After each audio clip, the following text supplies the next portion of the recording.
Bienvenidos todos y todas a la tercera edición de Malifox. ¿Había ganas por saber cómo continúa la historia? Esperamos que sí, porque esta edición trae muchísimo que contar. Tenemos más personajes, más peligros, más infortunio. Y a partir de aquí, también vamos a conocer lo sucedido en la Tierra, pero no en este vídeo. En el vídeo de hoy toca hablar de la historia del reglamento de la tercera edición, la cual no avanza nada, pero por una buena razón. Al igual que con el paso de la primera a la segunda edición, nos encontramos con un gran cambio a la hora de narrar el trasfondo, y como no podía ser de otra manera, esto tiene que ver con las miniaturas.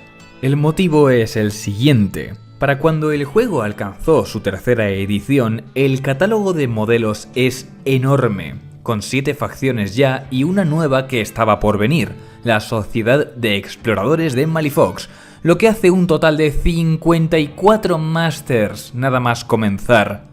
Antes, el reglamento traía la primera oleada de miniaturas con los perfiles para todas las facciones y cada expansión posterior añadía unos cuantos modelos nuevos para cada facción, además de continuar con la historia. Debido a la gran cantidad de modelos que hay en este punto, ya no es posible tener todo el catálogo de modelos en un solo libro, ni por asomo, ni mucho menos tampoco si además hay que incluir las nuevas historias. Así pues, la tercera edición toma un nuevo rumbo. Ahora se hace necesario que cada facción tenga su propio libro para recopilar tanto la información de los modelos como para continuar con los arcos de personaje, mientras que el reglamento nos trae una cronología completa que repasa todo lo sucedido hasta ahora. Con una gran diferencia, no solo porque incluye todas las catástrofes de las anteriores ediciones, sino porque hasta ahora la cronología estaba narrada desde el punto de vista de los humanos, y ahora aparece también el punto de vista de los Neverborn, además de cosas que ocurren en la Tierra. Pero esperad, que hay más.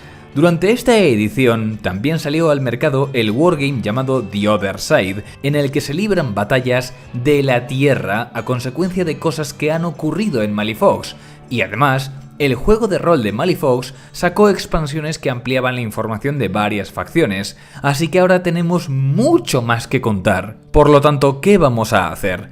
Pues para empezar, este vídeo va a repasar toda la historia que ha acontecido hasta ahora en Malifox sin entrar en muchos detalles. Después de este vídeo, haremos 2 vídeos de trasfondo centrados únicamente en la historia de los Neverborn y del gremio de mercaderes respectivamente. ¿Y qué pasará después? Pues que habrá vídeo con todo el contenido del reglamento de The Other Side, donde conoceremos qué ha pasado en la Tierra desde el ritual de Herbert Kitchener y las principales facciones, aunque hagan falta varios vídeos para eso. Y finalmente, después de todo eso, iremos a por los libros de facción, uno por uno, y continuaremos la historia con las expansiones de la tercera edición. Y dicho esto, comencemos.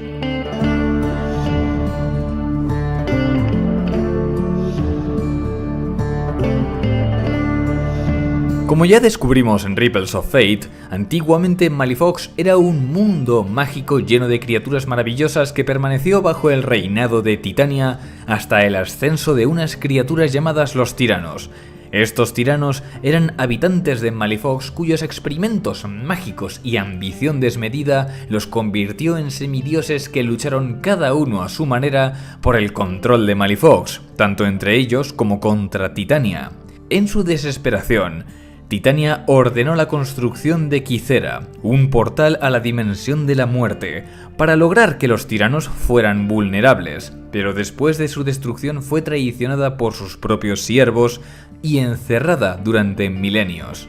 Hasta aquí todo correcto, pero lo que no sabíamos es que entre el final de la Guerra de los Tiranos y la apertura de la primera gran brecha, hay toda una serie de pequeños incidentes a lo largo de la historia humana que son causados por brechas menores que solo se abren durante un corto periodo de tiempo. La primerísima primera brecha la abrió uno de los tiranos, el dragón, tratando de huir de Malifox para evitar su destrucción, aterrizando en el monte Etna en el 6000 a.C. Este primer cruce es lo que debilita la barrera entre ambos mundos, produciendo las ya mencionadas brechas menores. Esto justifica la existencia de algunas criaturas mágicas en la Tierra que en realidad son nativas de Malivox, como los cambiaformas en el norte de América o monstruos marinos en el Océano Pacífico. Otro tirano, Shez-Ul, llegó a la Tierra después de que los Nephilim se transformaran en las criaturas que son a día de hoy, con sangre negra que evita que sean devorados por este tirano. Shez-Ul terminó encerrado en una espada después de haber entrado en la Tierra, la conocida como Nihonto Masamune. También descubrimos que las primeras piedras del alma aparecieron en la Tierra por una de estas brechas, concretamente en la nación africana de Abisinia. Hay muchísimo más que conocer de los milenios previos a la llegada de los humanos, pero con esto nos basta por el momento.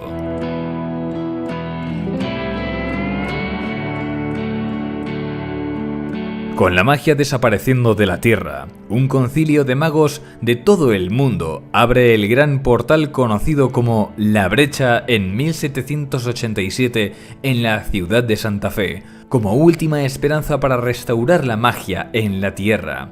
Eran otros tiempos. Las facciones como el gremio de mercaderes o los arcanistas no existían, así que no tenemos ninguna organización poseyendo un monopolio mundial sobre las piedras del alma, ni organizaciones que luchasen por la libertad del estudio mágico. Los Neverborn que se encontraron con los humanos eran curiosos, pero no hostiles. En general, era una época de descubrimiento y experimentación con sus propios personajes ilustres, grandes magos e inventores que aprovecharon cada pequeña revelación para traer nuevas maravillas arcano-tecnológicas a la Tierra. El descubrimiento más importante fueron las piedras del alma, la magia fosilizada, que se alimenta de las muertes a su alrededor y cuyas aplicaciones mágicas y tecnológicas, incluyendo aplicaciones médicas, eran infinitas, por lo que de inmediato se convirtió en el nuevo recurso a explotar de este nuevo mundo. Esta paz, por supuesto, no duró demasiado. Uno de estos viajeros encontró un grimorio de nigromancia en la necrópolis y alzó un ejército de muertos, mientras que otro escuchó la llamada del tirano Diciembre y a punto estuvo de resucitarlo, tratando de aprovechar el poder de la brecha. Únicamente fracasó, porque un guerrero japonés se enfrentó a él portando la espada Masamune. Esto convenció a Lilith, quien había combatido junto a los humanos disfrazada como una de ellos contra la horda de no muertos, de que estos viajeros de otra dimensión eran una amenaza que había que erradicar. Zoraida, la bruja del pantano que tiempo atrás había viajado a Malifox en una brecha menor, se las arregló para usar el cuerpo de un condenado a muerte con un gran potencial mágico llamado Jackdaw en un ritual que sellaría la brecha, pero avisó de que solo permanecería cerrada 100 años. En 1797, los Nephilim arrasaron con los humanos de la ciudad de Malifox, y fue Nekima, la hermana de Lilith, quien arrojó el famoso cuerpo con la palabra nuestro, grabado a cuchillo en el pecho de su víctima justo antes de que se cerrase la brecha. En la Tierra, el cierre de la brecha llevó a una situación de absoluto pánico y al aumento del precio en el mercado de las piedras del alma, un recurso que ya no iba a regresar hasta picos imposibles. Debido a que el portal se bloqueó antes del exterminio de los humanos, nadie sabía qué había pasado realmente. Las naciones de la Tierra se lanzaron las culpas de lo sucedido, mientras que de puertas para adentro empezaban a armarse y movilizar tropas. La Guerra del Polvo Negro estalló en 1803 y duraría hasta 1814, momento para el cual el gremio de mercaderes, que había permanecido siendo una corporación armamentística internacional, con magos, militares y políticos entre sus filas, no solo se había hecho inmensamente rico vendiendo armas de última tecnología a todos los bandos, sino que había ejercido como mediador para la futura paz, prometiendo que regularía el mercado de piedras de alma para que hubiera una corriente constante de estas entre los estados beligerantes, amén de monopolizar la recarga de las mismas.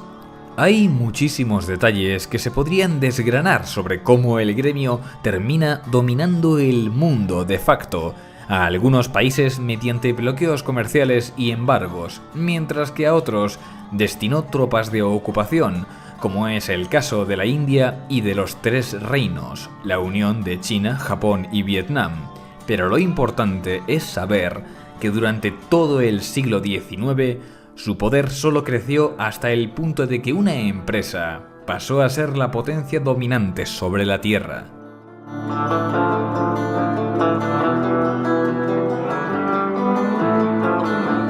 La brecha de Santa Fe se reabrió en 1897 por sí sola, o al menos eso es lo que pensaban los humanos. La realidad es que el conjuro de Zoraida había llegado a su fin. El gremio estableció tropas en Santa Fe y no se atrevió a poner un pie al otro lado hasta pasado un mes vigilando por si salía algo de la brecha. Pero viendo que no ocurría ninguna invasión, la oportunidad de volver a tener comercio de piedras de alma era algo que no iban a dejar pasar. Los primeros 4 años de la segunda colonización ven la reocupación de parte de la ciudad de Malifox City, con el gobernador general Herbert Kitchener a la cabeza, la apertura de las minas de piedra de alma, los tratados para empezar a usar mano de obra presidiaria y la fundación de las divisiones especiales, como los Death Marshal, para eliminar a los nigromantes y a sus creaciones, o los cazadores de brujas, con el cometido de arrestar a los criminales con poderes mágicos. Pero al gremio no tardaron en salirle opositores a este lado de la brecha, en forma de los resurreccionistas, destacando entre ellos Siamus, el asesino de Red Chapel, o los Neverborn, que ahora sí libraban una guerra abierta contra los humanos, además de los arcanistas, un grupo clandestino de magos que usa la tapadera del sindicato de mineros y trabajadores del vapor como infraestructura para sus operaciones y estaba dirigida por un mago y científico sin igual, Víctor Ramos. Aparte de eso, estaban todos los grupos de mercenarios y bandas que escapaban al control del gremio, como el Freikorps. Es a partir de 1901 que empieza la historia del reglamento de la primera edición, con un grupo de personajes tratando de encontrar el templo de Quicera para aprovechar su poder, sin saber que se trata de un portal que podría provocar el apocalipsis. El templo es destruido, pero esto debilita algunas de las prisiones que habían mantenido encerrados a los tiranos durante milenios, dando paso al segundo libro de la primera edición, Rising Powers. El tirano Nitemare puede ahora salir del reino de las pesadillas, una dimensión onírica que creó como refugio, pero de la que no lograba escapar, mientras que el tirano Plaga escapó de su confinamiento y poseyó a un cazador de ratas llamado Hamelin. Este último urdió el regreso de un tercer tirano, Cherufe.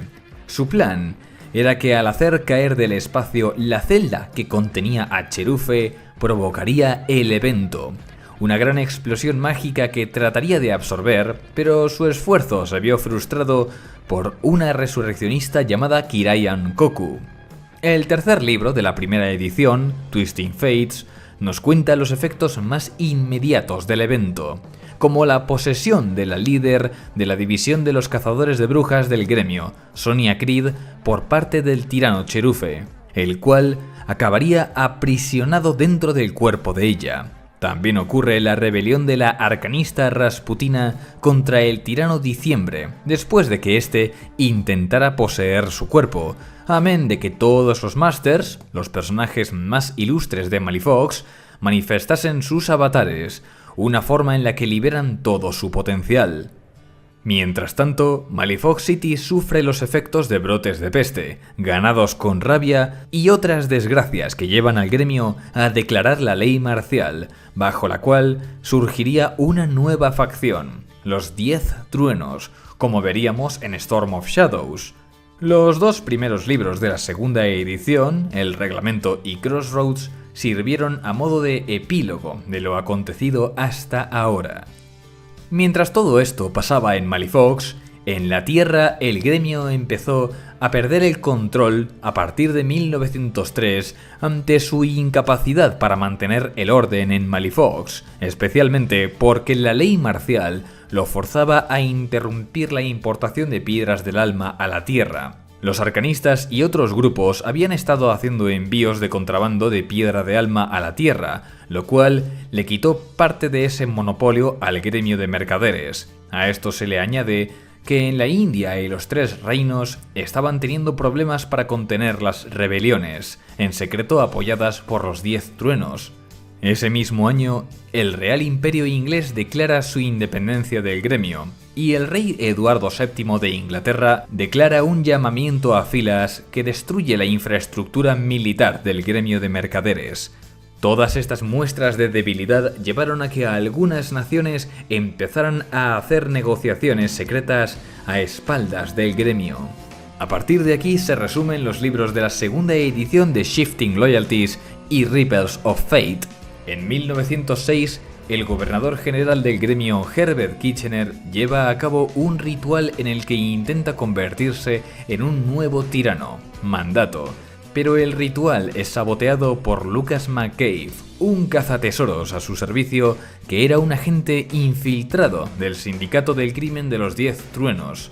Esto provoca el nacimiento del Hombre Ardiente, una entidad producto de la fusión del gobernador general con el tirano Cherufe, que logra librarse de Sonia Creed solo para ser absorbido por el ritual de Kitchener como si este fuera un torbellino. Esta nueva entidad, que no parece tener control sobre sí misma, se aparece 2 veces en la Tierra, una en San Francisco, provocando el gran terremoto del 10 de abril de 1906, y la otra en Londres, donde abre un montón de portales que conectan con los abismos marinos de Malifox, lo cual inunda la ciudad y provoca la invasión de los monstruos que serían bautizados como las hordas gorgojeantes. Las consecuencias en Malifox son catastróficas, con el gremio patas arriba e incapaz de hacer frente a todas las amenazas que surgen a la vez. Levantamientos mineros, delincuencia, asaltos de gremlins, una horda de muertos vivientes que por poco arrasa con su cuartel general y, para rematar, el regreso de Titania. La situación no logra atenuarse hasta que 2 meses después del nacimiento del Hombre Ardiente, un nuevo gobernador general es designado, Franco Marlowe. Un efecto secundario que tuvo el ritual de Kitchener fue que aniquiló por completo las formas avatar que ya nadie puede manifestar.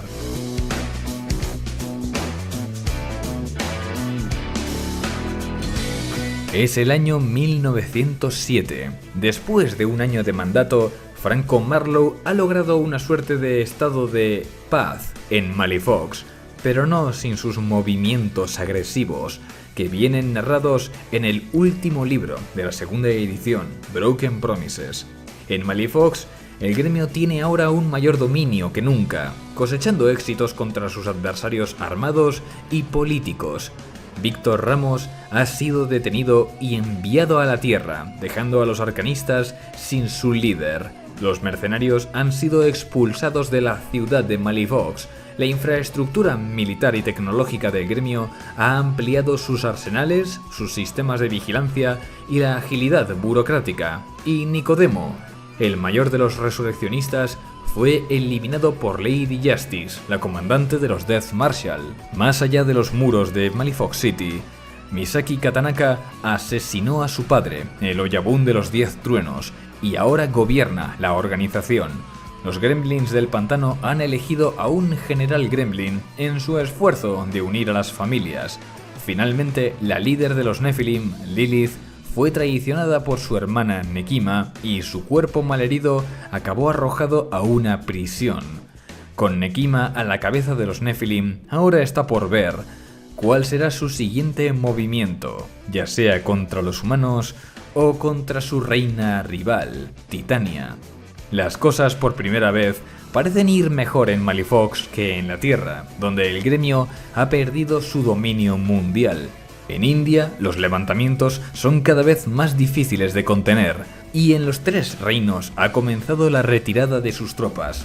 El Imperio Otomano y Rusia exigen cada vez mayores importaciones de piedra de alma, a las que el gremio ha tenido que ceder, al tiempo que los Estados Unidos se plantean no seguir apoyando a la organización. El gremio todavía tiene mucha influencia, pero está claro que ya no es capaz de mantener a la vez la Tierra y Malifox bajo su yugo. Además, las apariciones de las hordas gorgojeantes y del hombre ardiente, cuyas manifestaciones aleatorias en distintos lugares del mundo provocan estallidos de mutaciones y locura religiosa entre la población, han llevado a que varias naciones se hayan rearmado para una guerra como el mundo no ha visto nunca, principalmente el Real Imperio Británico y la nación de Abisinia. Para empeorar aún más las cosas, han surgido dos nuevas amenazas recientemente. En Japón ha ocurrido la entrada en la Tierra de los habitantes del más allá, conocidos como los Kimon. Por otro lado, una cábala de Neverborns que llevaban un tiempo actuando desde las sombras en la Tierra, conocida como la Corte de Dos, ha empezado a actuar con el propósito de comandar un ejército de espíritus esclavizados, con el fin de alzarse como un nuevo poder a tener en cuenta. Y esto ha sido todo por hoy. Esperamos haberos dejado con ganas de descubrir cuál es la historia completa de algunas de las facciones más grandes de Malifox y de qué está pasando en la Tierra. Preparaos, porque estáis a punto de descubrir que el trasfondo de Malifox es aún más grande de lo que pensabais. Y dicho esto, el triunvirato ha hablado.